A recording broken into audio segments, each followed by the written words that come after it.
Buenas tardes para todos, bienvenidos. Les pedimos que se vayan acercando a sus mesas a las personas que todavía no se ubicaron. Gracias por venir, muchas gracias por estar en esta presentación de Propuesta Uruguay 2030. Queremos agradecerle a las autoridades que vinieron, al ministro de Industria, Energía y Minería, Roberto Kramerman, al subsecretario de Salud Pública, Lionel Brioso, a los directores que están por acá también, al director de Energía, Ramón Méndez, a la presidenta de Antel, Carolina Cose, al presidente de AFE, Jorge Setelich, al prosecretario de la Presidencia, Diego Canepa, también al presidente de OCE, Milton Machado, la senadora Lucía Topolansky, el senador Tabaré Viera y los diputados Álvaro Delgado, Pablo Iturralde y Felipe Carballo, que también están por acá. Disculpen si no mencionamos alguna autoridad que esté, pero capaz que todavía no la pudimos ver. También muchísimas gracias a los directores de ANCAP que llegaron hoy acá, Germán Riet, Juan Gómez, Juan Justo Amaro y Daniel Camí, y por supuesto un agradecimiento al economista Javier de Aedo que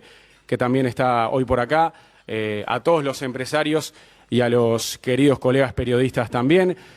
Hoy comienza este ciclo de almuerzos de Propuesta Uruguay 2030, que es un centro de estudios, como decía esa invitación que llegó a sus manos. Hoy vamos a tener a tres figuras que van a estar exponiendo, no debatiendo, van a estar exponiendo, así, bueno, si llegan a debatir, allá ellos, pues los micrófonos van a estar abiertos todo el tiempo.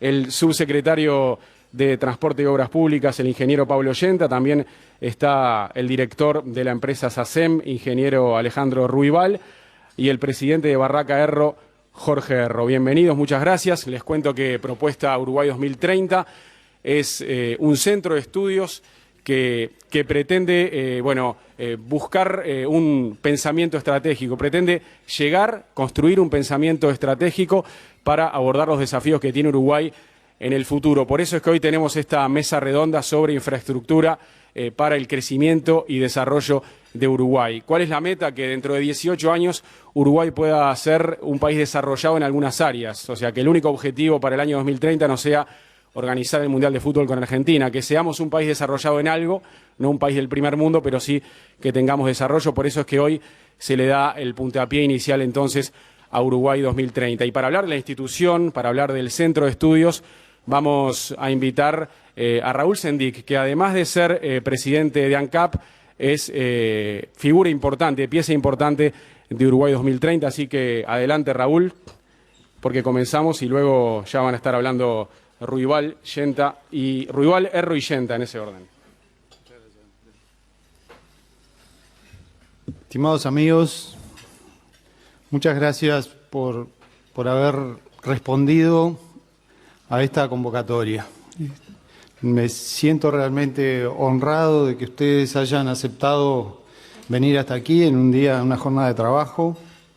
Muchas gracias a mis compañeros de aquí del panel que aceptaron formar parte de esta propuesta, de este panel, para poder exponer hoy aquí. Y tengo que, en unas breves palabras, explicar qué es lo que estamos proponiendo, qué es lo que estamos tratando de impulsar conjuntamente con un grupo importante de amigos, de gente de distintos orígenes. En el año 2030 se van a constituir 2 siglos de nuestra Constitución. Como Estado, como país, va a haber transcurrido un siglo desde el Campeonato del Mundo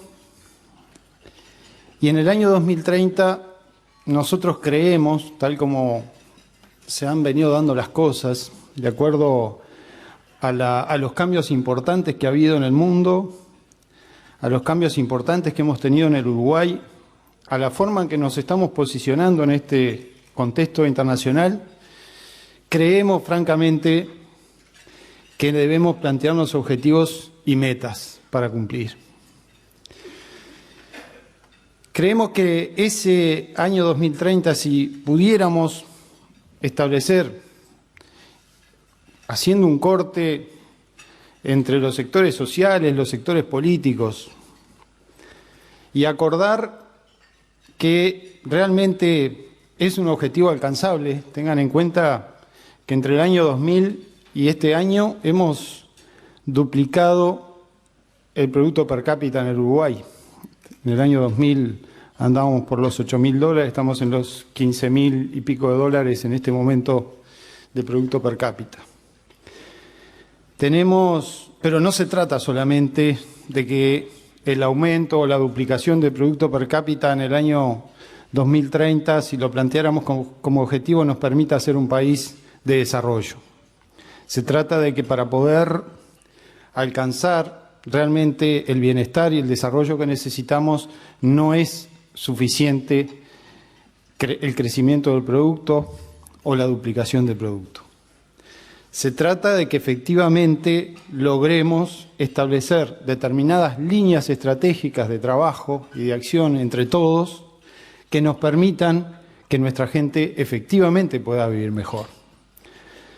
Que el país efectivamente tenga bases reales para sustentar una vida mejor, desde el punto de vista de la infraestructura, desde el punto de vista de la educación, desde el punto de vista del medio ambiente, desde el punto de vista del desarrollo de la economía, desde el punto de vista del desarrollo de las cadenas de valor, desde el punto de vista de la convivencia, de la seguridad. Son elementos que consideramos imprescindibles que podamos soñar con impulsar determinados acuerdos que nos permitan blindar esos temas entre todos y que sobre esos temas puedan haber determinados planes de desarrollo y de trabajo que efectivamente permitan que en el año 2030 estemos alcanzando un punto de desarrollo y de bienestar para el conjunto de la sociedad, para el conjunto de la ciudadanía. Así de sencillo es lo que estamos proponiendo, pero así de complejo también, porque en realidad para poder alcanzar eso se necesita primero plantearnos el desafío, generar un cambio cultural no solamente y obviamente en la sociedad, pero también un cambio cultural en todos nosotros mismos que debemos de ser capaces de salir de nuestros compartimientos estancos a donde estamos para poder trabajar sobre esos temas libremente y proponer sobre esos temas libremente. Cuando le planteamos a mis compañeros panelistas este tema, decíamos, estaría bueno que cada uno termine con unos puntos que cree que debe poner en esta agenda estratégica del país.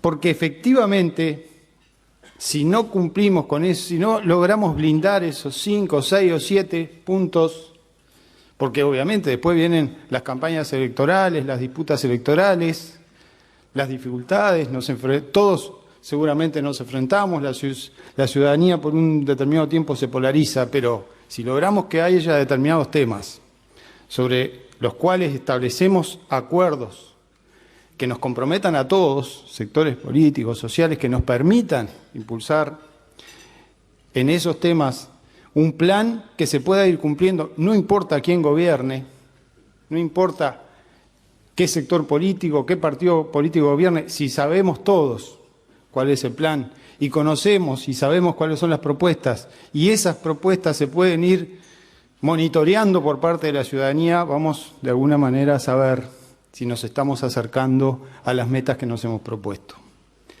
No es inalcanzable pensar que en el año 2030 el Uruguay pueda efectivamente alcanzar un nivel de desarrollo y un nivel de sustentabilidad, un nivel de bienestar que nuestra ciudadanía se lo merece.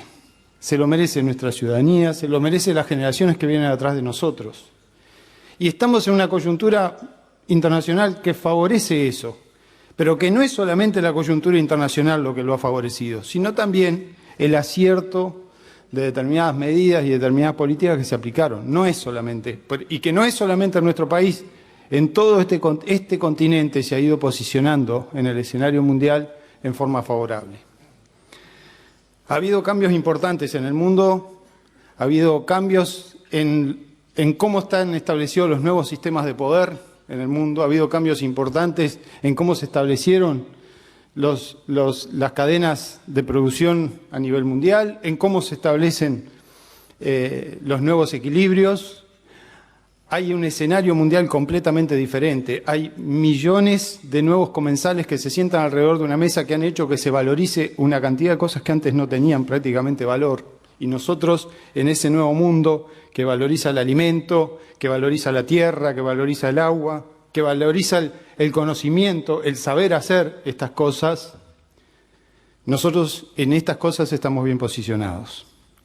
Pero tenemos que pensar qué cosas tenemos que agregar a lo que hacemos, qué planes nos tenemos que proponer con lo que hacemos para que efectivamente podamos aprovechar mejor esta tremenda ventana de oportunidad que se está abriendo en el mundo para este país. Y yo creo que para todo este continente, pero fundamentalmente para este país. Estamos entonces, hoy hemos invitado a este almuerzo con este panel relacionado a la infraestructura. Lo más importante es lo que viene a partir de mañana, cuando tengamos que ponernos a trabajar en la cotidiana, para trabajar en los talleres, en los ejes temáticos que establezcamos, cuando busquemos y aseguremos el más amplio respaldo a esta propuesta, que no pretende ser una propuesta sectorial, que no es una propuesta política, es una propuesta muy sencilla de establecer entre todos una agenda que nos permita avanzar hacia esa meta y hacia ese objetivo que es alcanzable.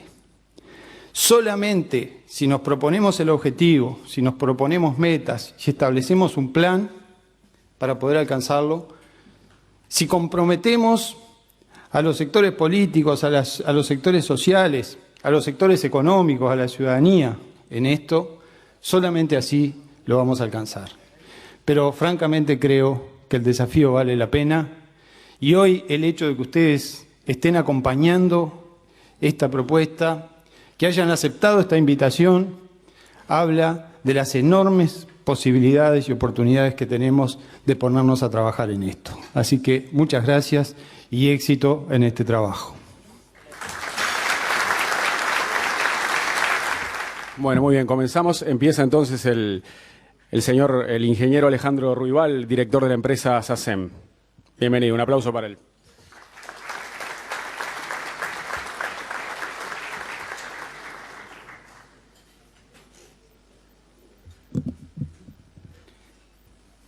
Muy buenos días a todos. Confieso que cuando Raúl me propuso el tema, sin duda que con el título ya Propuesta Uruguay 2030, es un desafío todo en sí mismo. Pero lo quiero resumir con unas palabras que me dijo un amigo recién cuando estaba por empezar el evento. Me dijo, y esto es como empezar a manejar con las luces largas. Veníamos con las luces cortas, ahora hay que manejar con las luces largas. A Raúl le dije cuando me planteó que yo lo que iba a tratar de hacer era una propuesta, porque de esto se trata, de hacer una propuesta para que después pueda ser desarrollada. Espero que pueda ser útil. Y obviamente en el sector que yo represento, que es el sector de la construcción, estamos muy ligados a la infraestructura.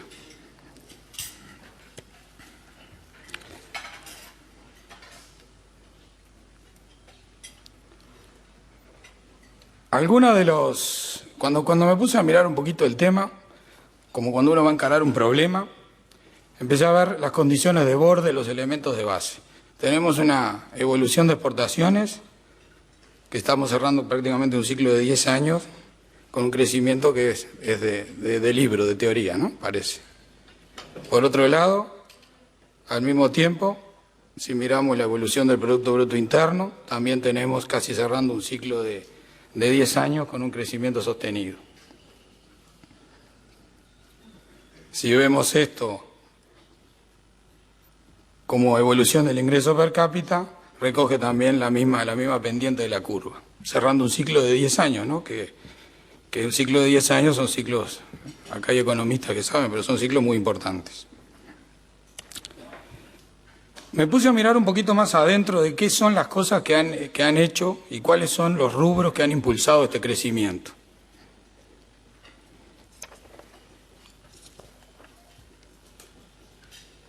Acá algo que está claro en nuestra composición de exportaciones, como lo podemos ver, tenemos el sector primario, con cerca del 60% de las exportaciones.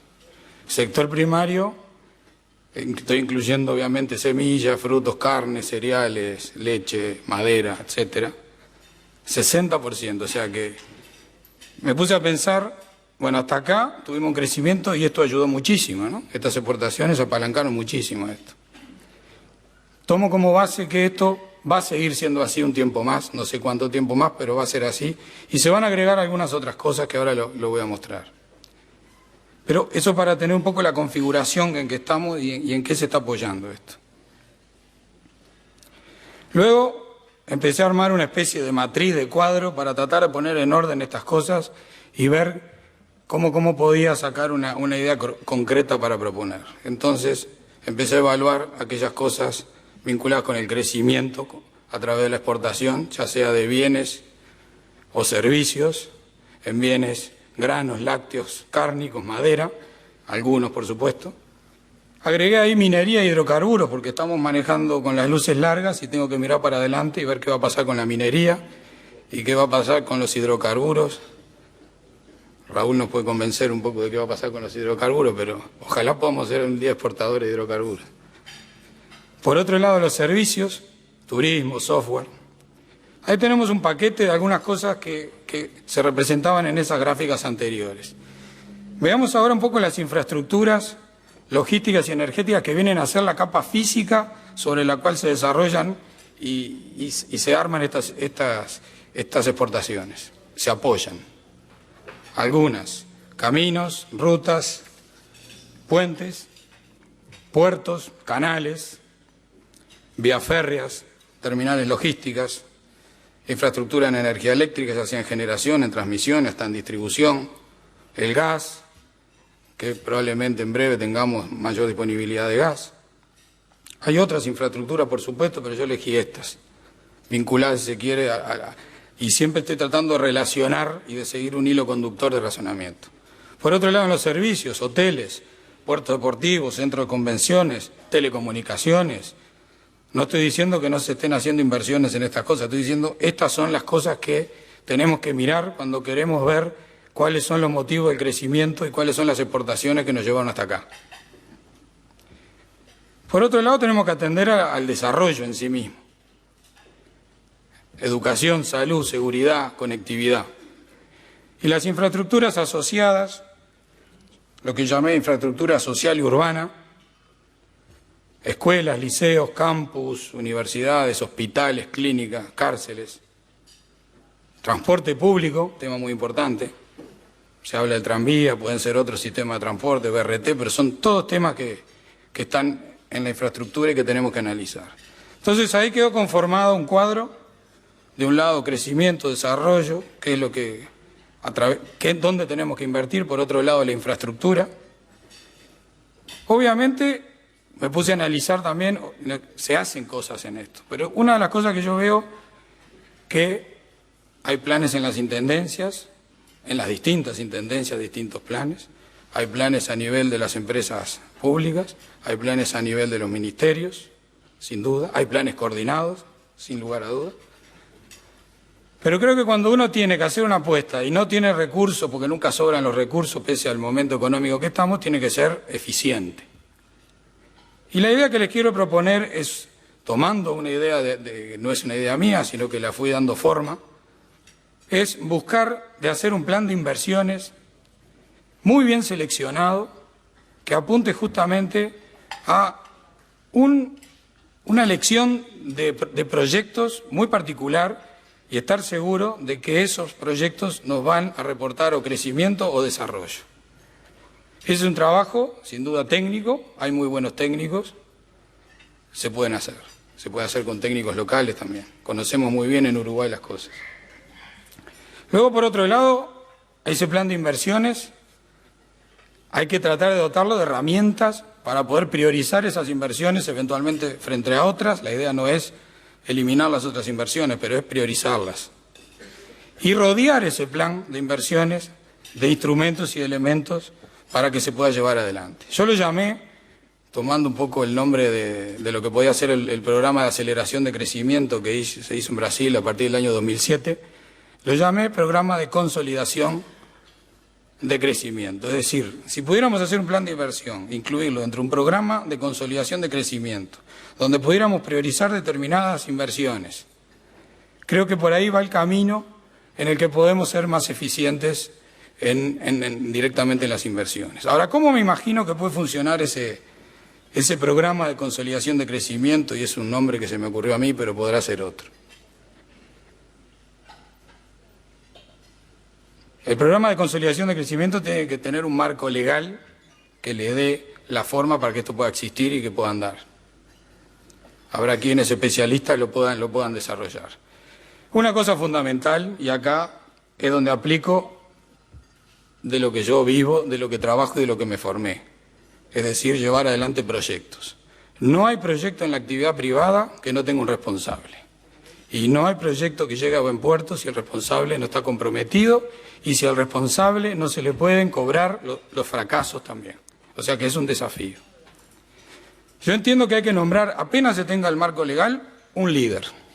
El líder ese, dado cómo funcionan las cosas en el gobierno en Uruguay, tiene que ser alguien que reporte al presidente de la República de ese nivel. Tiene que ser una persona con habilidades particulares, pero existen líderes. En todas las empresas tenemos líderes en distintos niveles. Tiene que tomar como propio, tiene que enfrentar, tiene que ser la persona que va a recorrer transversalmente todas las estructuras del gobierno y del Estado para tratar de destrabar cuanta traba exista para que esos proyectos que fueron elegidos por todos, ahora voy a explicar, puedan salir adelante y cumplan un cronograma. Yo considero que hay que apoyar este programa en 3 patas fundamentales. Por supuesto necesitamos determinados instrumentos. Instrumentos como licitaciones, concesiones, la ley de PPP, están los fideicomisos por ahí. No hay que inventar nada más. Lo que está, no hay que inventar nada más. Con esto sirve, hay que hacerlo andar nada más. No hay que ponerse a inventar otros instrumentos, con esto da. Por supuesto hay que pensar en los recursos financieros. Cuando uno se mete en un plan de inversión, no puede ser solo una buena intención. Esto tiene que cerrar por algún lado y tiene que haber recursos financieros, tiene que haber planificación. Hay que usar mucha creatividad. Pero vuelvo al tema de priorizar. Estamos invirtiendo donde nos va a devolver. Y eso es el principio que creo que tenemos que mirar. Por otro lado, hay que buscar estímulos. Hay experiencias, sin duda, hay experiencias acá en Uruguay de haber desarrollado estímulos para la inversión. Hay que buscar estímulos por ejemplo, para mejorar la concesión del crédito para infraestructura. Yo ahí puse entre paréntesis las AFAPs. Eso es algo que tenemos que trabajarlo entre todos. No logramos todavía que las AFAPs sean el inversor o el financista que queremos para la infraestructura. Y yo estoy de acuerdo que no es en cualquier condición, pero hay que poder trabajar en un mecanismo, y le voy a poner un ejemplo de estos días. La UTE saca distintas licitaciones de eólica. Ahora hay un leasing muy importante. Nosotros fuimos a hablar con las AFAP. Ya voy a estar acá, hay algunos competidores míos, así que bueno, que tomen nota si quieren. Fuimos a hablar con las AFAP y vimos que el pliego, como estaba armado en UTE, no recogía lo que precisan las AFAP. Y esas cosas no pueden pasar. Esas cosas las tenemos que ver de antemano. No puede ser que yo esté yendo a 2 mostradores a decir, y vamos a juntarnos un poquito ahí, vamos a mirarlo, a ver si no lo podemos armar del punto de partida que ya sea, entre comillas, afapable. Y bueno, ese tipo de cosas son las cosas que yo creo que hay que no digo que sean sencillas tampoco, pero si no la ponemos arriba de la mesa y no la atacamos, no la resolvemos. Y hoy en día eso es una realidad. Por otro lado, exoneraciones tributarias. Creo que si tenemos un plan de inversiones, que una de las cosas importantes del plan de inversiones es que son reglas de juego y nos permite a todos los actores del mercado tomar decisiones, que es lo que queremos los privados. ¿Qué queremos? ¿Saber qué va a pasar en los próximos 15 años? Ojalá yo lo supiera. Y yo empiezo a invertir de otra manera o traigo inversores y a capacitar a la gente. Pero tenemos que saber a qué tenemos que jugar. El negocio de los hidrocarburos es un típico ejemplo. Se sabe cuáles son las reglas de juego, se sabe que hay determinadas empresas que van a venir a invertir. Hay que empezar a mirar, y muchos lo estamos haciendo de los actores, y la capacitación a través de donde corresponda, pero las reglas de juego claras y duraderas, que excedan periodos de gobierno, generan ese tipo de cosas. Hay ejemplos en Uruguay. Hay varios ejemplos en Uruguay. Yo pretendo que se haga uno más grande, más compacto y más ambicioso. Creo que en ese marco se pueden analizar exoneraciones tributarias para la importación de bienes, maquinaria, etcétera, que, vuelvo a lo mismo, que queden dentro de este plan y de última nos van a estar aportando crecimiento y desarrollo, que es el motivo de esto. Por supuesto que este plan, el líder, que es el que va a tener que llevarse esto por delante, va a tener que discutir, analizar, presentar a los diferentes actores sociales, políticos, gremios. Va a tener un tiempo para hacerlo, no va a entrar en una discusión eterna, va a tener un plazo. En tal tiempo tenés para presentar esto, discutir, recabar ideas y después se cerró, y a los hechos. Y lo mismo con el sector privado. El sector privado, el empresariado uruguayo, necesita crear más vínculo de confianza para poder aportar más ideas. Los tenemos una cantidad de mecanismos. Yo creo que hay que hacer mucho más, que podemos volcar muchas más ideas, no solo en el origen de lo que puede ser un plan de inversiones, sino en el desarrollo del plan de inversiones, tratando de aportar consejos, opiniones.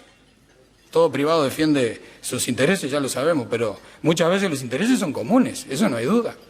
El crecimiento, ¿quién puede dudar que es un interés común? El desarrollo, los que vivimos en este país, somos empresarios en este país, criamos a nuestros hijos acá, lo queremos todos. Entonces hay puntos comunes, hay que trabajar sobre esos puntos comunes y hay que darle forma a eso. No puede quedar en contactos individuales o personales. Hay que buscar formas, hay ejemplos en otros países. Por último, una vez que el líder hizo ese trabajo, tiene que encargarse de la gestión. Es la palabra fundamental. La gestión con resultado. Y tiene que tener un plan de acción, que es el que tiene que llevar adelante. Y lo que pretendo, la idea, que digo que es una cosa muy básica lo que digo, porque es lo que se hace en cualquier proyecto, es tener un cronograma que sea conocido, que sea público y que se tenga que cumplir. ¿Los cronogramas tienen imprevistos? Sí, tienen imprevistos. Pero hay que trabajar con acciones sobre ese cronograma. Y luego un seguimiento y control de las variables que hay que controlar. Y vuelvo al tema de la responsabilidad. La responsabilidad tiene que estar bien definida en una persona o en un equipo, pero mejor en una persona, porque todos sabemos que la responsabilidad tiene que ser uno, empezar por uno. Creo que es la mejor forma de poder atacar un plan de inversiones. Muchas gracias.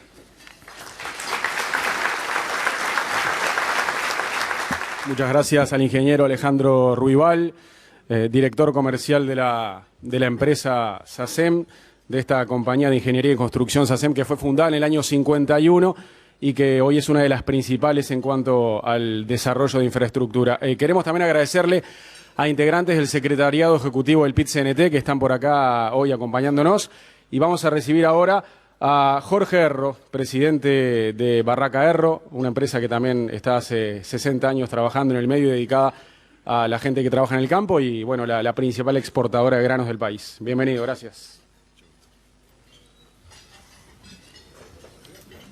Buenas tardes. Agradezco a los organizadores. Desde la empresa a veces no es fácil poder traer ideas, aportar, y nos pareció que era una oportunidad que deberíamos afrontar y tratar de transmitir desde nuestro punto de vista algunas mejores posibles que debemos encarar en el sector. Anoche cuando estaba en Brasil, llegué de casualidad a la charla porque estaba actualizando la presentación. Es una presentación que desde la Unión de Exportadores la hice hace 2 años y llegaba a la conclusión de que está más vigente que nunca y que si dijéramos es un plan de vuelo, se está cumpliendo el plan de vuelo. Sí.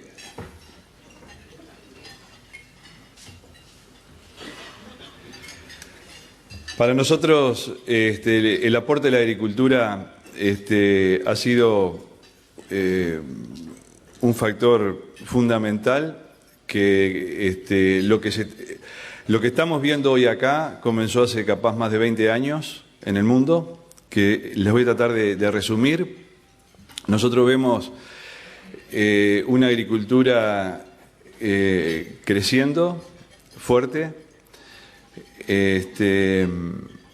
y es importante que comprendamos las causas para después entender los efectos, y las conclusiones se las voy a dejar a ustedes, no voy a abrir opinión.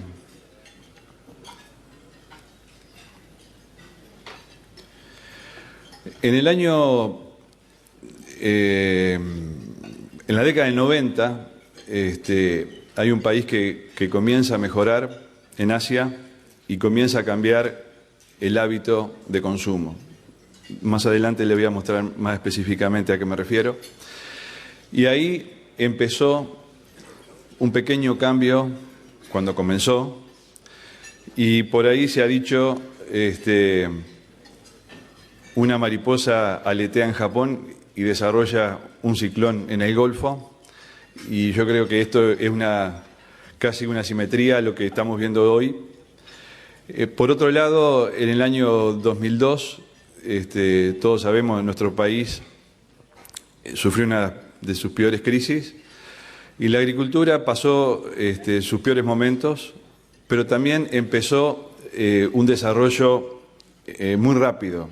Entre todos los agentes empezaron a colaborar entre sí, y creo que es algo que no debo dejar de resaltar como elemento dinamizador. A la prueba está que en 10 años la agricultura en área creció por 6, y entonces, haciendo honor a los organizadores, y como dice Propuesta Uruguay 2030, yo quiero comenzar lo que dice la FAO, que lo determinó hace unos años, que para el 2030 el planeta tendrá 8.300 millones de personas, de 1.000 millones de personas. Este pronóstico lo hizo hace como 10 años. Después, en ese mismo informe, la FAO decía que el mundo debería producir de aquí, o sea, de cuando hizo el informe al 2030, un 30% más de granos, por el aumento de la población.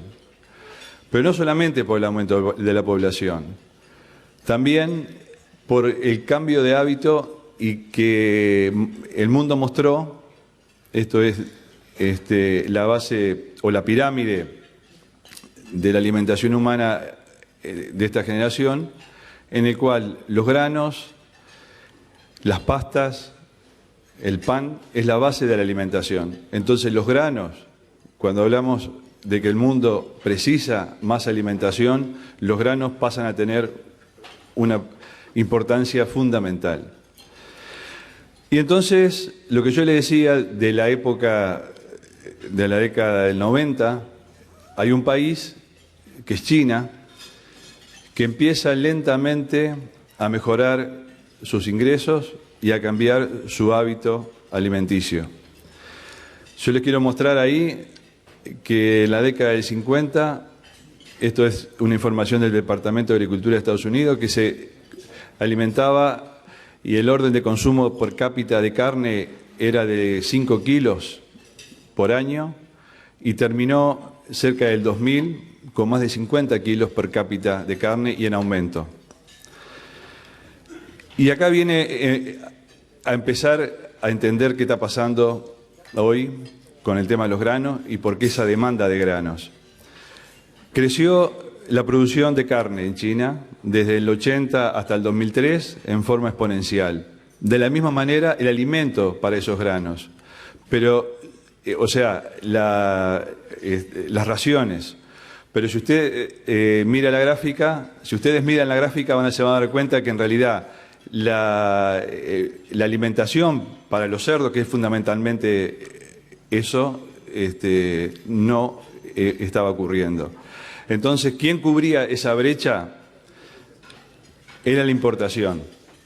Ahí les quiero mostrar cómo era el comercio de soja en China desde el año 60, 61 hasta el 2011. A partir del año 2000 de ser un país a veces exportador, a veces importador en 1 millón de toneladas, terminamos el año pasado que se transformó en un país de una importación de 60 millones de toneladas. 60 millones de toneladas, para lo que no están todos los días en los números, estamos hablando que es casi la producción de Brasil de hace 2 años, porque Brasil ha venido creciendo. Eso es lo que importa hoy China. Entonces, hay otro detalle, ¿cómo se producen los granos? ¿Dónde se producen los granos? Nosotros hoy, con más de 6.000 millones de personas en el mundo, solamente el 11% del territorio está destinado del territorio del planeta, está destinado al cultivo de alimentos, al cultivo de granos.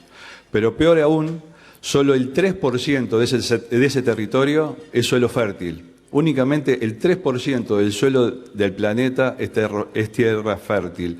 Esto lo desarrolló el Departamento de Agricultura de Estados Unidos y después lo transformó en un mapa.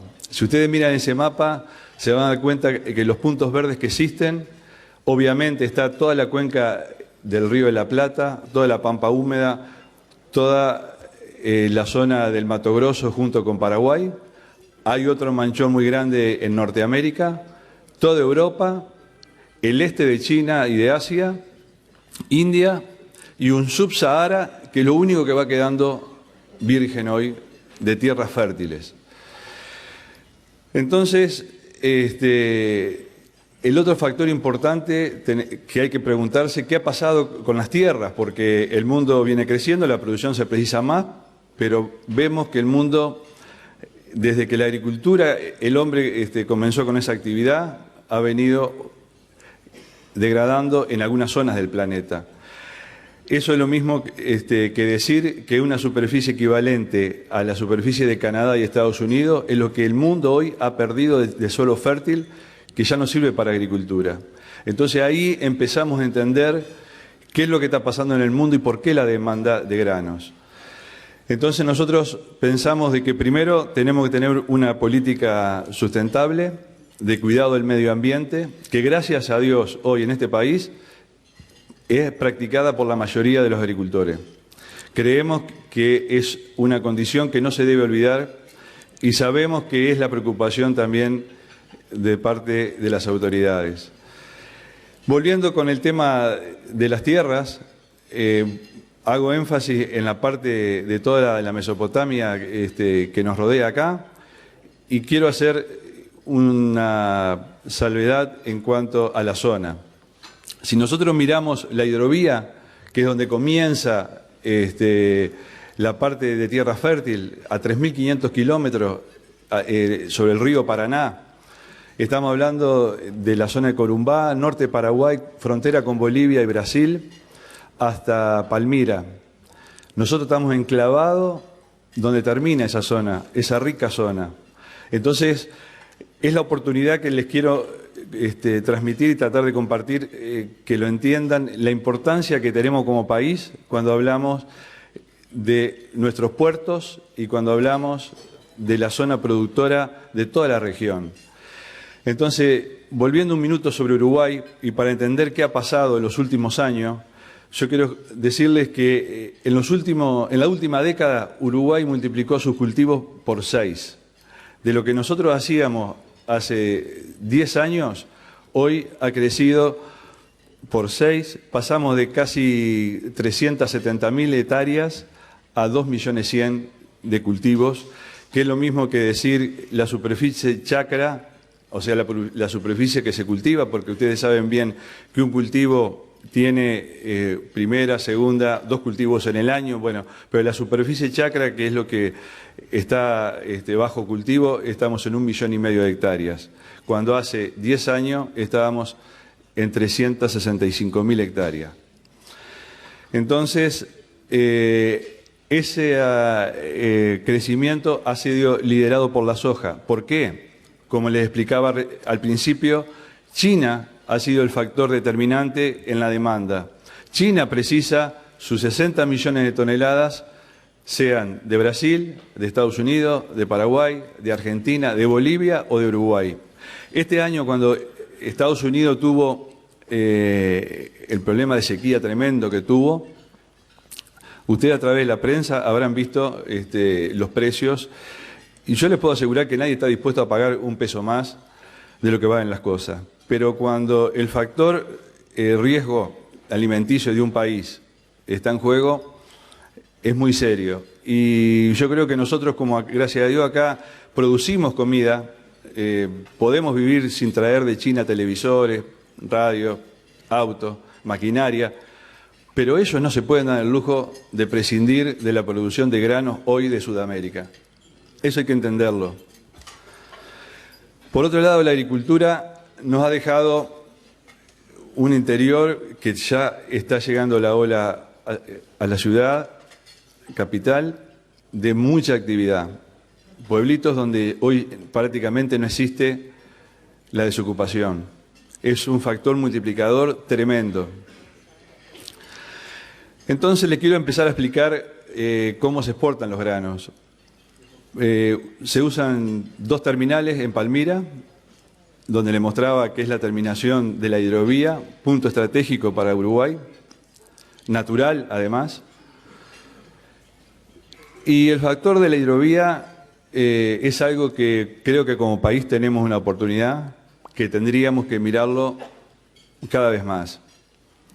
Cuando hablamos de carreteras, cuando hablamos de Mato Grosso, por ejemplo, ellos están a 2.000 kilómetros del puerto. Paraguay no tiene salida al mar. Yo le voy a mostrar más adelante lo que está produciendo hoy Paraguay.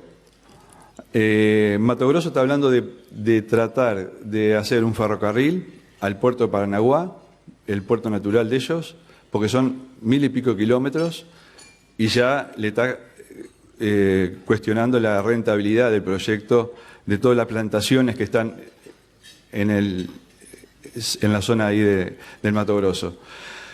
Toda la zona de Paraguay, sin embargo, tiene un río que, como todos sabemos, la eficiencia de 1 litro de gasoil sobre el agua es 50 veces de lo que es un camión. Entonces, acá tenemos una oportunidad que tendríamos que mirar.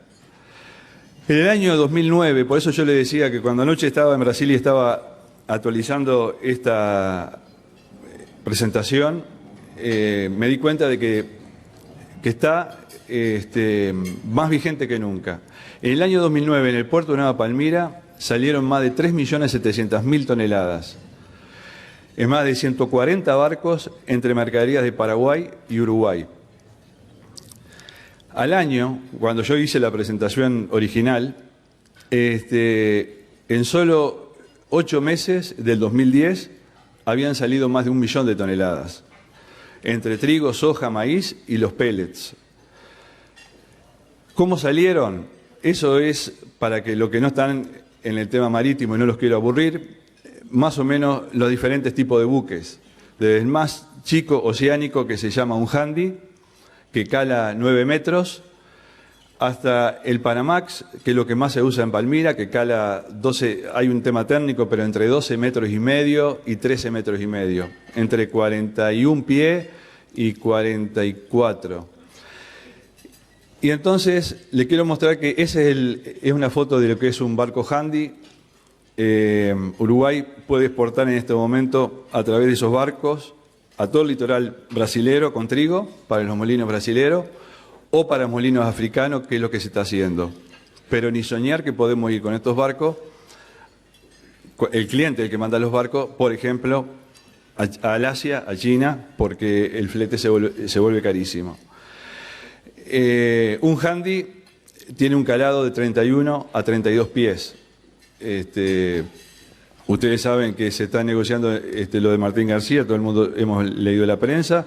Esto hoy pasa sin problema por el Martín García con sus 32 pies que tiene hoy. Estos son los barcos que van para China. Este es un barco saliendo de Montevideo, que ustedes van a ver la línea de flotación. Esa línea de flotación le está diciendo algo. Esa parte marrón es mercadería que no está llevando el barco. Esa parte marrón es mercadería que el barco no puede llevar por el calado, tanto sea en Palmira como acá en Montevideo. Es 1/3 del barco que sale vacío. Hoy un Panamax de los que van a China cargan entre 44 y 46.000 toneladas.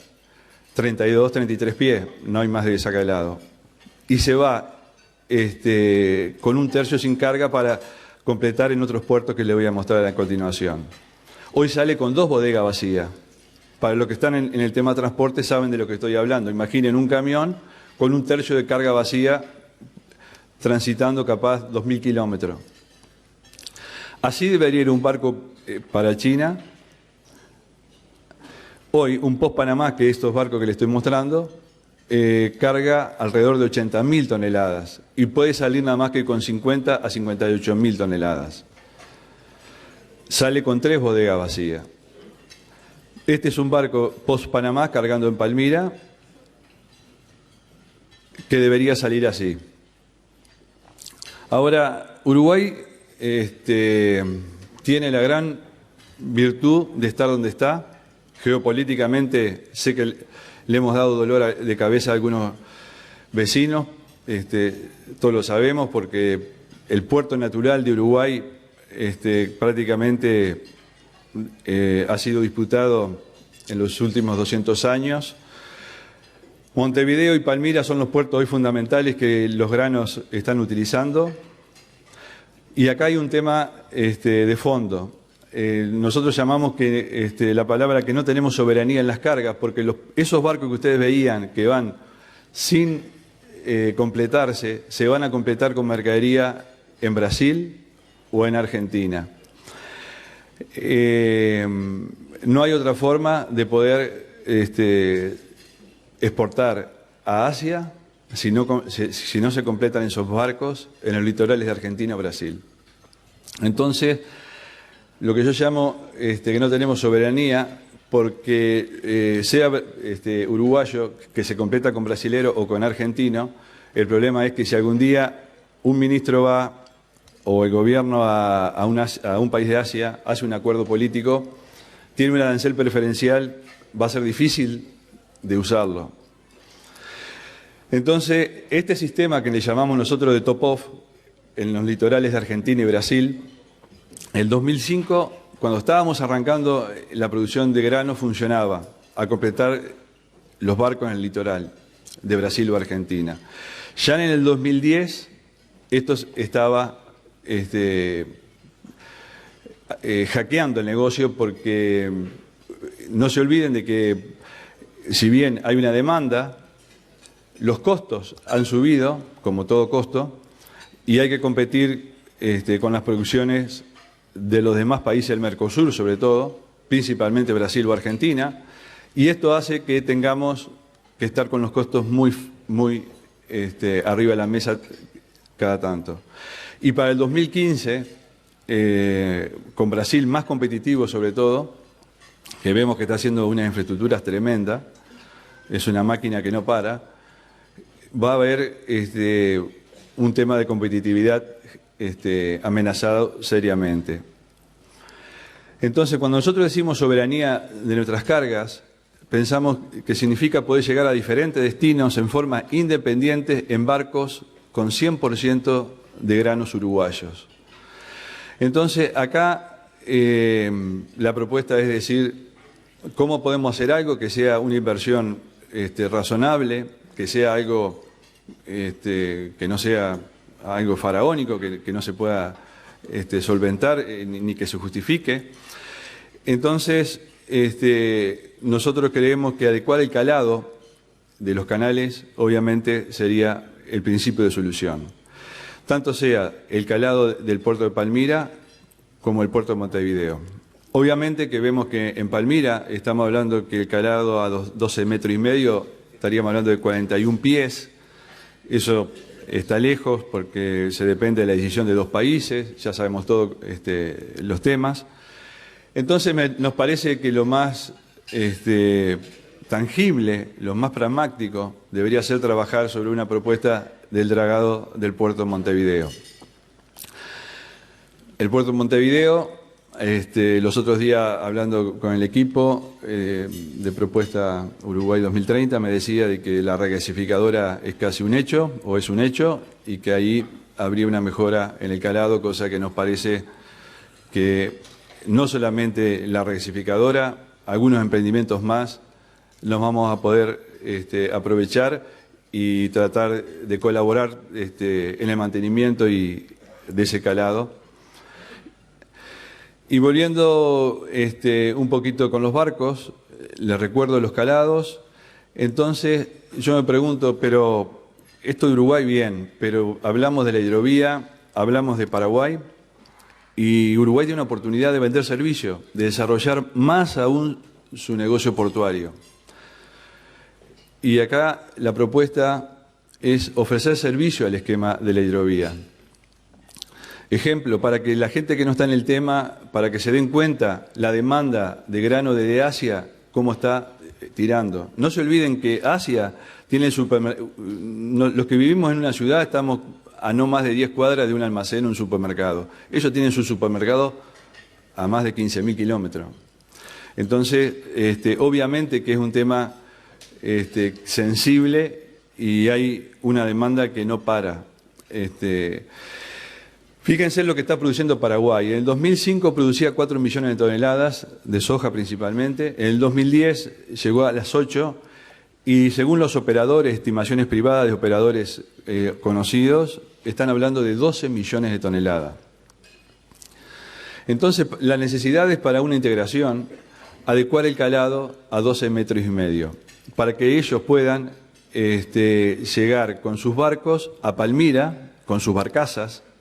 Las barcazas no pueden navegar en el río, llegarían con sus barcazas a Palmira y las barcazas de Palmira descargan, transbordan a un barco y el tercio que ese barco debería completar, por ejemplo, porque Paraguay también tiene el mismo problema de Uruguay, no puede salir, ellos tienen una ventaja, ellos pueden terminar un barco de ellos 100% en Paranaguá, pero tienen que llevarlo por camión, atravesar todo Brasil y es un puerto que usan hoy. Nosotros seríamos más eficientes que eso. Entonces, ahí se podría desarrollar el tren Palmira-Montevideo para completar los barcos en Montevideo o el mar y podríamos hablar de lo que se llama un servicio de handy para completar en un barco chico, un barco grande acá en Montevideo con el tercio de ese barco que siempre sale con las bodegas vacías desde Uruguay. Entonces, la oportunidad para nosotros de infraestructura e integración es mejorar el calado al menos a los 41 pies, que son 12,5 metros. Y en síntesis, para terminar, yo les quiero recordar que tenemos una población mundial en aumento y una demanda de granos en aumento. Eso no es flexible. Estamos hablando de alimentación. Hay una limitada disponibilidad de nuevas tierras. Uruguay está en una enclave de tierras fértiles. Hablamos de responsabilidad social empresarial, social hasta de organizaciones no gubernamentales, de organizaciones gubernamentales. Como país, yo creo que tenemos también una responsabilidad. Si nosotros estamos enclavados en un área de que podemos producir alimentos para gentes que no le van a poder dar abasto sus países, es un tema que no podemos obviarlo. También hay una oportunidad para desarrollar una estructura de producción agrícola sustentable. En eso se está trabajando. Hoy desde la producción hay una conciencia de mejores prácticas en cuanto a agricultura más limpia, menos agroquímico gracias a las nuevas tecnologías y una integración de toda la cadena productiva muy sana, muy sana. Creemos que es un factor dinamizador que a veces desde algunos lugares, si no se entiende, no se ve bien, pero es para tenerlo muy en cuenta.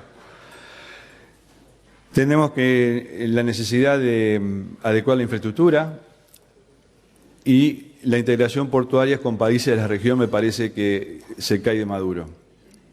Y yo les dejo una frase de un premio Nobel que solía venir mucho a Uruguay porque trabajó en línea desde México y que decía lo que les dice ahí.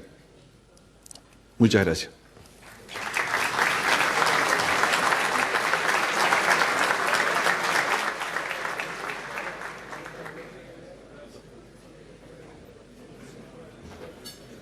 Muchas gracias, Aerro. Hay personas que dicen que no llegaron a leer la frase, Jorge. ¿Qué era lo que decía? A ver si la pueden poner de nuevo. Más o menos, ¿qué es lo que decía? Sí. Si a la agricultura, si nos dejan hacer la agricultura, podemos alimentar los 8.300 millones de personas, 8.300 mil millones de personas que vamos a tener en el 2025. Eso lo dijo Burland cuando fue nombrado premio Nobel en la década del 70, creo que fue. Muy bien, muchas gracias. Gracias, Aerro. Bueno, ya tuvimos a Raúl Sendic, que es uno de los socios fundadores, una de las piezas de Propuesta Uruguay 2030. Tuvimos a una autoridad de una empresa dedicada a la ingeniería y a la construcción, como Ruibal. Recién habló Jorge Aerro, que es la cabeza de la empresa que se ha consolidado como la principal exportadora de granos del país. Y ahora es tiempo de escuchar a un integrante del gobierno, al subsecretario del Ministerio de Transporte y Obras Públicas, ingeniero Pablo Yenta. Bienvenido.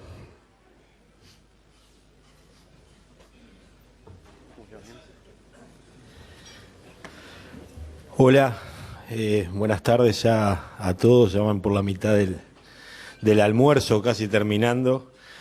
En primer lugar, bueno, saludar la presencia de todos ustedes, el haber destinado este tiempo a compartir el fruto de esta iniciativa, este primer almuerzo en el marco de esta iniciativa que ha tenido Raúl, que creemos muy oportuna, en cuanto a que Uruguay se debe un pensamiento estratégico y un actuar estratégico que mire más allá de los próximos años y que estableciendo como lo ha mencionado Raúl, una fecha que puede ser emblemática por los años o la conmemoración de la Constitución de nuestra República, o como por el primer mundial en Uruguay, pero porque además deja un tiempo de aquí en adelante suficiente para procesar cambios y encarar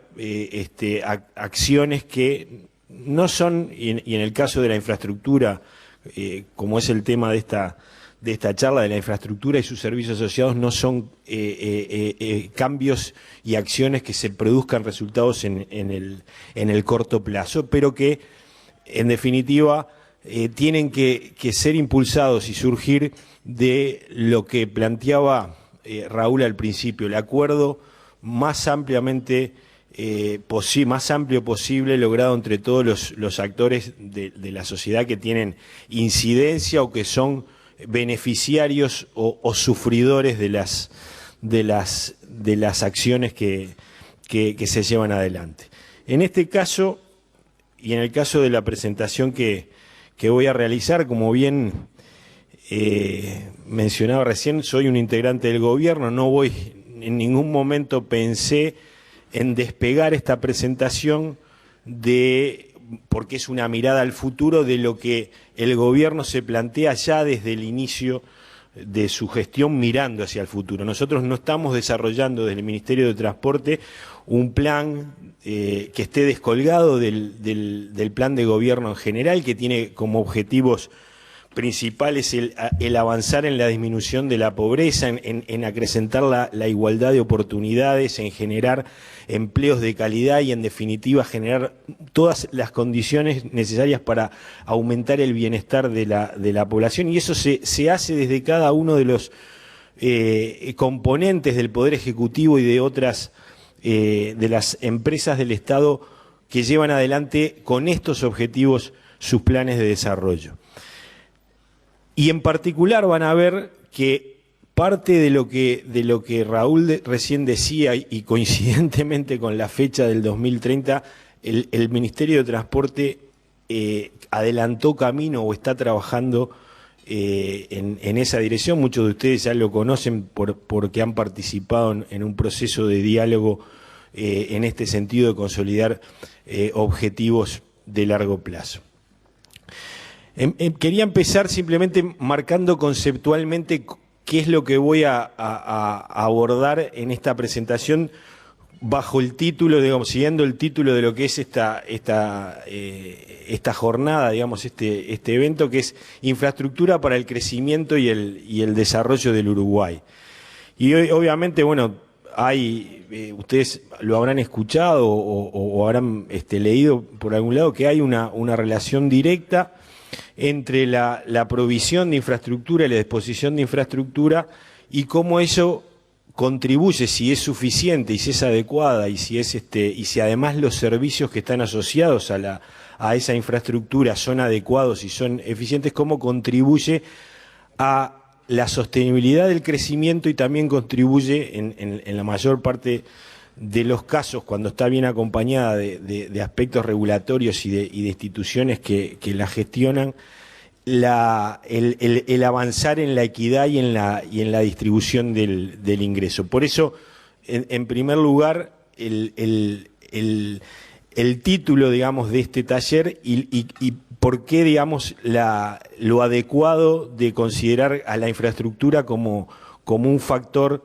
que incide fuertemente en las perspectivas de desarrollo y de crecimiento económico de un área económica, de una sociedad, de un país como es este caso. Ahí lo que ustedes pueden ver también es bastante sencillo de imaginar, un ciclo, digamos, que presenta una especie de círculo virtuoso entre la inversión en infraestructura y cómo termina repercutiendo en el aumento en el desarrollo personal o en el aumento del PBI per cápita. Eso es producto de que si hay adecuada infraestructura y servicios asociados a esta infraestructura adecuados, hay una mayor productividad de los factores, hay una disminución de costos de producción y por lo tanto una mayor competitividad de la producción y por lo tanto debería alentarse que haya una mayor inversión en mejorar la infraestructura y los servicios adecuados. Y eso repercute en una mejor distribución y mejor calidad del ingreso. Yo lo que me faltó decirles es que de todo lo que puede abarcar, lo que puede considerarse infraestructura económica y asociada al transporte, la energía y las comunicaciones, obviamente por donde estoy me voy a concentrar en la infraestructura de transporte y los servicios de transporte, no en la de energía y la de telecomunicaciones. Y además dentro de esa área donde también la infraestructura económica es entendiendo y de transportes entendiendo la prestación que se le hace a los hogares o a las personas para solucionar sus problemas de accesibilidad, de movilidad, de atención médica, de vinculación a la enseñanza y poder sostener eso en el tiempo, donde además el gobierno y a través del Ministerio de Transporte tiene una serie de acciones que están en ejecución, que contribuyen a eso. Yo simplemente voy a tomar la parte de infraestructura de transporte económica vinculada a la producción y a la producción de bienes y servicios y por lo tanto va a ser ese pequeño o ese gran, digamos, por ese sector al que voy a hacer referencia y al que voy a analizar en qué estamos y en qué estamos pensando hacia el futuro con ese horizonte de 2030. Cuando empezamos a diseñar nuestro plan estratégico para este quinquenio, pero con esa mirada de más largo plazo, teníamos un desafío que es a resolver, que es acompañar un crecimiento muy importante derivado de la producción nacional, que, como decían, señalaba Erro, vinculada a la actividad agrícola y también a la actividad fundamentalmente de agropecuaria y de producción de productos forestales destinados ahora a emprendimientos a la alimentación de las plantas de celulosa, donde teníamos que buscar la forma de resolver, de acompañar ese crecimiento con la adecuación o la provisión de infraestructura necesaria para resolver y dar una adecuada respuesta. Y eso lo hicimos realizando un enfoque mirado desde dos dimensiones. Una dimensión, en primer lugar, horizontal, mirando, comparar con qué nos permitiría superar algunas barreras o asimetrías con las economías o los países vecinos y no perder en calidad de infraestructura de acuerdo a indicadores que podrían sufrir algún retroceso, y otra, digamos, en relación vertical, utilizando modelos y análisis en los que estamos trabajando para poder pronosticar o proyectar más adecuadamente la demanda de transporte y la asignación de esa demanda de transporte a los servicios de transporte hoy disponibles o los que podrán estar disponibles en el futuro cercano. Y de esa manera redireccionar las inversiones o alentar las inversiones en esos sectores. Producto de eso, nosotros definimos un plan estratégico que tiene, ahí hay una mezcla de objetivos estratégicos y algunas áreas de trabajo que son la prioridad del Ministerio de Transporte, que está en el curso y que saben, salvo uno que está ahí y que no lo voy a leer todo porque ustedes lo pueden leer, y además no voy a comentar uno que está ahí en el cual en realidad en lugar de poder avanzar, hoy estamos estancados por los problemas las dificultades de la recuperación de la aerolínea, de una aerolínea, de la actividad de la aerolínea del Bandera, que es el último, uno de esos objetivos en los cuales no se ha podido al momento avanzar, pero en todos los demás están avanzados o están en proceso. Todo ese conjunto de objetivos o de áreas de trabajo que conducen a la consolidación de Uruguay logístico hacia 2030. Esa dimensión de Uruguay que nosotros impulsamos no es por capricho, porque se nos haya ocurrido, porque las palabras son lindas. Simplemente nosotros queremos, y eso es algo que iremos discutiendo de aquí al futuro, que Uruguay pueda consolidar su plataforma logística, ofreciendo a la región y también a la producción nacional una oferta de servicios de transporte y logística adecuada que permita potenciar y generar empleos de calidad, agregar valor a su producción o agregar valor a la producción de otros países instalando esas actividades en Uruguay. Ese es nuestro objetivo hacia el 2030 y es lo que entendemos que da un salto de calidad del hoy y de lo que hoy hacemos a lo que más a lo que podríamos hacer en el futuro, y es lo que nos va a permitir avanzar en esa estrategia más general de generar, de disminuir la pobreza, de aumentar las oportunidades de empleo, de generar empleos de calidad y, en definitiva, de aumentar el bienestar de la gente. En ese camino de obtención de esos objetivos o de tránsito hacia obtener esos objetivos, hay algunas prioridades en las cuales para este quinquenio, como tránsito hacia ese horizonte más lejano, hemos planteado en relación a la infraestructura de transporte y logística, que son la mejora en la accesibilidad a los puertos. Después me voy a referir concretamente a la inquietud o a la propuesta que hacía Erro en cuanto al puerto de Montevideo y al aumento de calado, y a permitir que esas cargas hoy nacionales sean verdaderamente nacionales y tengan la competitividad adecuada porque los barcos salgan más completos. El aumento de la competitividad en el desarrollo portuario, no solo la infraestructura, disponer de más infraestructura, sino también de hacer procesos eficientes, de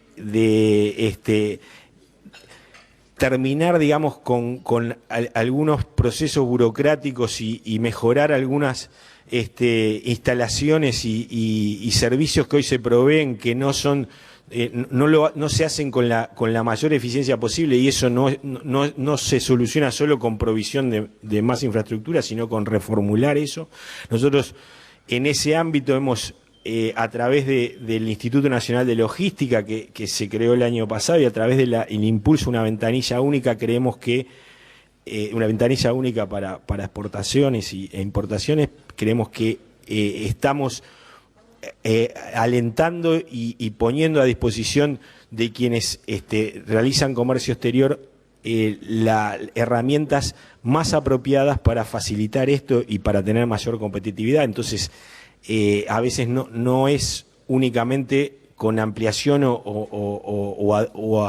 suma de infraestructura, sino con otras cosas asociadas que se logran esos objetivos.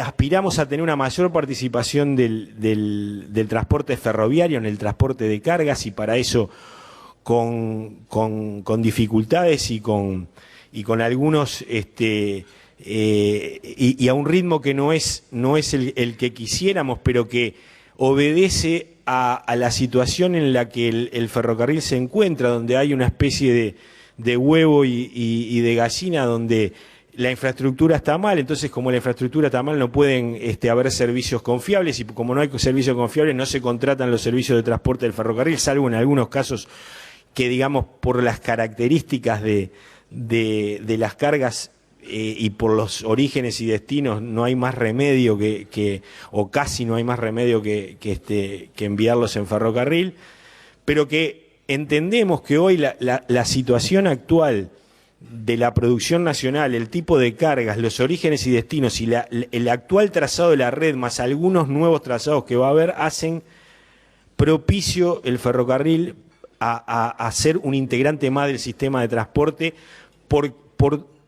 que le da competitividad a las cargas, porque le genera menores costos de transporte al país, y eso en definitiva es un objetivo de ser más eficientes como sociedad, y para eso queremos impulsar y estamos trabajando fuertemente para desarrollar y acrecentar el transporte ferroviario en las cargas. Y también hacer algunas intervenciones más con mayor énfasis en las rutas por las que hoy circula fundamentalmente el transporte de cargas por carretera, vinculado a los granos y a la madera. En ese esquema, nosotros tenemos que esforzar o tratar de trabajar más fuertemente en utilizar algunas herramientas que hemos empezado a trabajar y que recién Alejandro Ruibal decía, o son ideas que provienen del sector privado. En el caso de Ruibal, de la provisión de alguien que puede proveer de infraestructura, donde hay algunos mecanismos que se logran intercambiando o trabajando conjuntamente con el sector privado, en este caso constructor, o con el sector privado usuario, para mejorar el uso de esas herramientas y ponerlas disponibles para asegurar, digamos, la adecuada mejora y provisión de infraestructura. Y en eso, digamos, es algo a lo que el Ministerio de Transporte ha convocado a participar, y es lo que les comentaba al principio, en línea con lo que recién Raúl decía, a un diálogo político y social sobre Uruguay 2030, con ese objetivo de qué debemos hacer, cómo nos paramos hoy, cómo tenemos que caminar hacia consolidar ese rol de Uruguay, porque es el que nos parece que le permitirá dar un salto de calidad en esta área o en este aspecto. Y ahí, digamos, solamente en ese diálogo participaron, fue convocado el año pasado y se trabajó hasta fin de año, y a fin de año se firmó el acuerdo entre quienes participaron, que fueron representantes de todos los partidos políticos con representación parlamentaria, el sector de los trabajadores y a través del PIT-CNT y los empresarios vinculados a la amplia gama de vinculados al Uruguay logístico, como son usuarios, empresas constructoras o empresas proveedoras de servicios de transporte.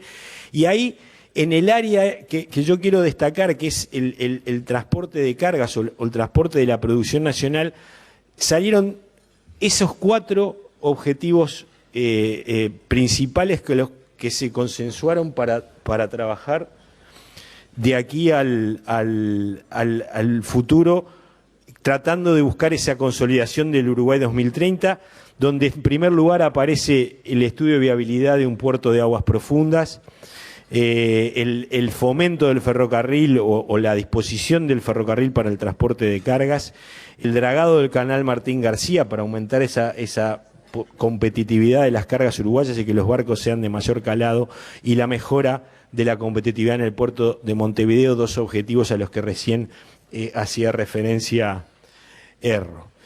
Y con ese horizonte o con esos objetivos, ¿en qué hemos avanzado, en qué estamos trabajando y en qué habría que también pensar de aquí hacia más adelante? Bueno, hay que buscar la manera de complementar la forma tradicional de invertir en infraestructura. El ejemplo del ISIR es un mecanismo que va a permitir que en las redes departamentales vinculadas a la producción se pueda mantener una adecuada o mejorar por lo menos las condiciones en la primera red que vincula los centros de producción o con otras rutas o con los destinos de esa producción.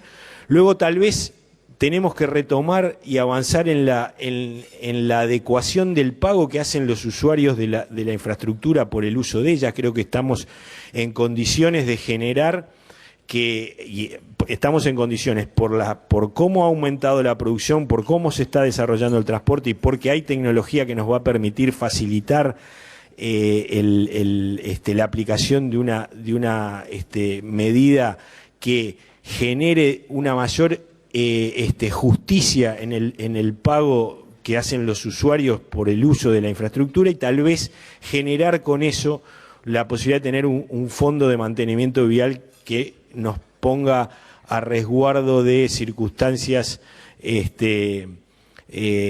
presupuestales que puedan no atender adecuadamente las necesidades de inversión. Y luego también el avanzar, el cual estamos trabajando, no hemos avanzado al ritmo que quisiéramos, pero no es producto de que hayamos agregado tiempos en forma innecesaria, sino porque la ley de PPP es un instrumento y el análisis de los proyectos que se pueden realizar mediante este mecanismo requiere estudios que en nuestro imaginario inicial pensamos que iban a llevar menos tiempo, pero en realidad están llevando más tiempo, y además es lo que pasa en otras partes del mundo. Por lo tanto, no es que estamos haciendo algo lento porque somos así, sino porque realmente el diseño, la estructuración y lo adecuado que tiene que ser el proyecto para hacer un contrato de participación público-privada requiere un trabajo de estudio previo que es necesario abordar. Y en eso, y en estos circuitos que están ahí señalados, que es lo que estamos trabajando para analizar su viabilidad, hemos terminado el primero, ya está, es el de las rutas 21 y 24, que son esas rutas del grano que están vinculadas al acceso a Nueva Palmira, básicamente, y que hoy tienen quienes han circulado por ahí saben que hay algunos problemas de ahuellamiento producto del intenso tránsito de camiones que ahí existe, y que esperamos que este primer proyecto del cual ya están pronto los pliegos y está aprobada o está en curso de aprobación la factibilidad por el Ministerio de Economía, pueda empezar a ejecutarse el año que viene en una nueva modalidad donde el sector privado participa de una forma en el financiamiento y en el diseño y en la construcción y el mantenimiento por un periodo de tiempo mucho más largo, lo cual creo que nos permite, alojando los riesgos en cada parte de acuerdo a su facilidad para manejarlos, me parece que es un buen instrumento para ir en el sentido de asegurar una buena calidad de infraestructura. En el modo ferroviario, bueno, ustedes sabrán, tenemos un proyecto de reestructura de todo el modo que ha empezado desde el año pasado, pero antes desde el año pasado habíamos iniciado la inversión en infraestructura, habiendo completado la primera etapa de los 400, algo más de 400 kilómetros entre la localidad de Pintado y Rivera, en la línea Montevideo-Rivera, buscando romper ese huevo y gallina que decía recién, con una inversión del Estado que no es, digamos, para cambiar significativamente el estándar de la infraestructura y que trenes con mucho más capacidad de carga y con mucho menos, con más velocidad puedan circular, pero sí que signifique un punto de partida para generar esa confiabilidad y aumentar, junto con otros proyectos que está encarando AFE, como el financiamiento de corto plazo para adquirir algunas locomotoras y vagones que le permitan captar algunos clientes nuevos, permita romper esa falta de confiabilidad en el modo ferroviario y se pueda incorporar con éxito al sistema de transporte, porque tiene, como les decía, un rol que cumplir y porque le aporta con su eficiencia para cierto tipo de cargas al país una mejora en la competitividad, va a generar una mejora en la competitividad. Esas son, la línea que está en rojo es la donde estamos interviniendo, y ahora hay una segunda etapa que está en licitación, financiada con fondos del Fondo de Convergencia Estructural del Mercosur, y luego, digamos, esas otras líneas, la que está en amarillo, que es la conexión del centro del país con Paysandú y con Salto, porque priorizamos, digamos, la interconexión con Argentina, lo mismo que con Brasil a través de Rivera,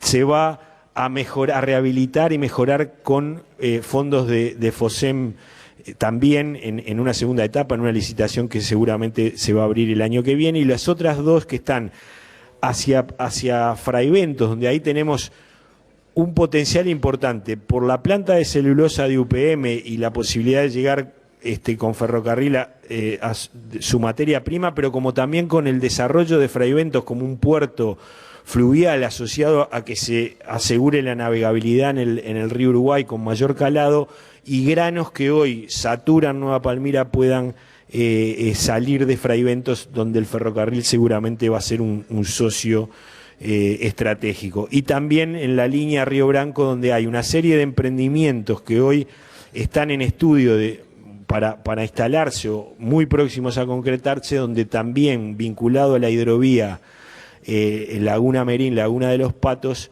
genera, digamos, va a tener carga que puede mover, que se puede mover por ferrocarril.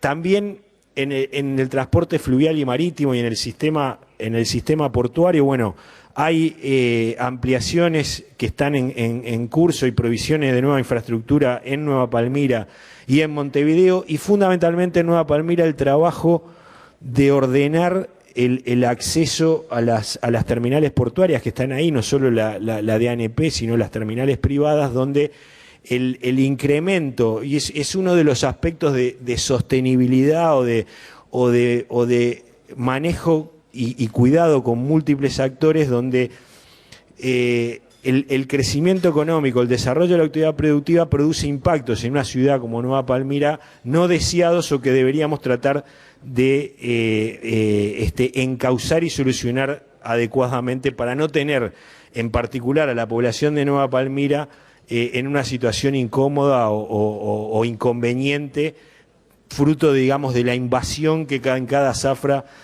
sufren por la actividad de las terminales y de los camiones. Ahí, con una serie de medidas donde trabajamos con el sector privado, en particular con la intergremial de transporte de cargas, y con las terminales y con la Administración Nacional de Puertos, hemos logrado ordenar a través de una terminal o una especie de terminal de despacho que le da entrada o salida a los camiones para que vayan a descargar al puerto en forma ordenada y proviniendo de un único lugar, lo cual nos ha más otras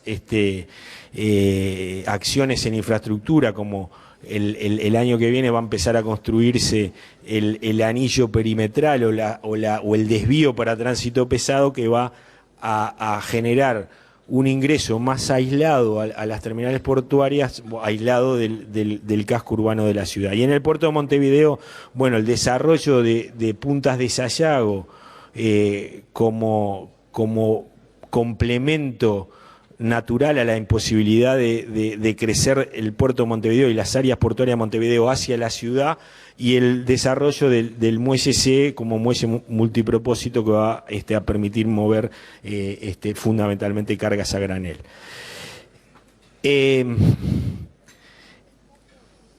Que hay otros proyectos u otras acciones que han sido identificadas conjuntamente con el sector privado, que son impulsadas o desde el Ministerio de Transporte o desde el sector privado o desde alguno de los organismos vinculados al Ministerio de Transporte, la Administración Nacional de Puertos o la Administración de Ferrocarriles del Estado, y que están en etapa de génesis y que hay que trabajar conjuntamente, y por eso eso en buena parte lo estamos haciendo, y en otro hay que aumentar el ritmo de trabajo, que es el desarrollo, bueno, que les decía recién, de la terminal logística de Punta de Sayago, que ya empieza a ser una realidad, pero hay una serie de otros aspectos a solucionar, como los accesos a esa nueva terminal logística, los accesos viales por carretera vinculados a la trama urbana, y también los accesos ferroviarios. Eso que hablaba recién de la nueva oportunidad que se abre para el puerto de Fraiventos, y que seguramente hay que aprovechar, y Uruguay tiene que aprovecharlo como capacidad instalada y como puerto que tiene una capacidad instalada portuaria y también de almacenamiento, que hay que potenciar y tratar de que se sume a la oferta portuaria nacional, en el ámbito o en el marco de lo que es el Sistema Nacional de Puertos, y continuar el desarrollo, donde ahí se ha avanzado bastante, pero hay por lo menos un año de espera hasta que Brasil autorice, la Autoridad Ambiental de Brasil autorice el dragado de la laguna para permitir la navegación en condiciones más favorables, para que se consolide la hidrovía Uruguay-Brasil y los proyectos privados que están asociados a esos emprendimientos que le comentaba recién, producción de cemento, de granos y también de madera, y probablemente algunos contenedores puedan ser manejados desde esas terminales. Y algo que nosotros entendemos que no solo surgió en ese momento del diálogo político-social por Uruguay 2030, sino que es una idea que ha estado presente por muchos años, desde hace muchos años, desde la década del 70, hay artículos de prensa y hay impulso al desarrollo de un puerto de aguas profundas, que el gobierno, y a través del presidente de la República, toma como una obra que es estratégica, como un proyecto que es estratégico, que va a aportar sobre la soberanía que recién reclamaba Erro, porque va a permitir el movimiento de granos en barcos de mucho mayor calado que los que recién se mencionaba, de los post-Panamax, que va a ser el puerto que le va a dar a Uruguay, digamos, la posibilidad de concretar la instalación de actividades que complementen este movimiento de cargas, y de otras actividades vinculadas al área energética y al movimiento de hidrocarburos, que entendemos que le abre una serie de oportunidades al Uruguay muy fuertes, y que es necesario, en la que tenemos que trabajar para llevarlo adelante. Hoy desde el Ministerio de Transporte, como integrante de la comisión interministerial que ha nombrado el presidente para llevar este proyecto, estamos terminando el 31 de octubre de una instancia de data room, de intercambio de información con el sector privado, donde creemos que el proyecto tiene un alto grado de interés, obviamente hay incertidumbres y hay una serie de aspectos a ir puliendo y ayudando para facilitar su instalación, pero creemos que es, digamos, una de los proyectos, una de las obras que, digamos, estratégicamente le va a cambiar, le abre una gama de oportunidades a Uruguay que hasta ahora no hay otro proyecto que pueda garantizar, sí en el área, por lo menos en el área de transporte, sí en el área de energía, con la prospección y toda esa oportunidad que ahí se abre. Simplemente terminar diciendo que siempre estuvimos y estamos abiertos a trabajar en conjunto con, no nos creemos ni desde el ministerio, ni personalmente ni desde el Ministerio de Transporte, que sabemos lo que tenemos que hacer exactamente y hacia dónde vamos, sin escuchar y sin trabajar en conjunto con quienes son los socios naturales de algo que es una empresa nacional, aunque la palabra no me gusta mucho, pero una empresa nuestra, de nuestro país. Y es con el sector privado, proveedor de infraestructura, proveedor de servicios de transporte, proveedor de servicios logísticos, con el sector privado usuario o con las organizaciones sociales que utilizan los servicios de transporte. Y en ese ámbito y con el objetivo que hoy se mencionaba de avanzar a construir una visión común que nos permita tener hacer material esa oportunidad de mejorar y de dar un salto en calidad, es que estamos abiertos, algunos de los que están acá trabajan permanentemente con nosotros y creemos que este es el camino y por lo tanto felicitar nuevamente la iniciativa y bueno, sigamos trabajando y que tenga sus frutos, que ya esperemos verlos. Gracias.